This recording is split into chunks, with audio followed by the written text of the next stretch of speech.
ভারতবর্ষে এই মুহূর্তে পঞ্চায়েত ব্যবস্থা প্রচলিত রয়েছে। শুধু পঞ্চায়েত ব্যবস্থা বললে ভুল হবে, ত্রিস্তরীয় পঞ্চায়েত ব্যবস্থা। আমরা সবাই জানি এই পঞ্চায়েতি রাজ যিনি গোটা দেশে চালু করেছিলেন তিনি হচ্ছেন প্রাক্তন প্রধানমন্ত্রী রাজীব গান্ধী। রাজীব গান্ধী এই পঞ্চায়েত ব্যবস্থার প্রচলন করেছিলেন।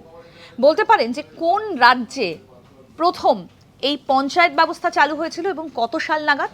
আসুন সেই বিষয়ে আপনাদেরকে বলি। পঞ্চায়েতি রাজ ব্যবস্থাটা ভারতীয় সংবিধানে বর্ণিত রয়েছে এবং রাজস্থান রাজ্যের নাগৌর জেলায় 1959 সালে প্রথম এই ব্যবস্থা প্রয়োগ করা হয়েছিল। পরবর্তীকালে এই ব্যবস্থাটা সমস্ত জেলায় চালু হয়েছিল রাজ্যের, এবং চালু করার নিরিখে প্রথম রাজ্য ছিল রাজস্থান। ৭৩তম সংশোধনী 1992 সালে এই ব্যবস্থার সঙ্গে সম্পর্কিত, মানে সংশোধনী তারপরেও কিন্তু আনা হয়েছে। এবং পঞ্চায়েতি রাজ মানে পঞ্চায়েত ব্যবস্থা প্রথম চালু হয়েছিল রাজস্থানের নাগৌর জেলায়।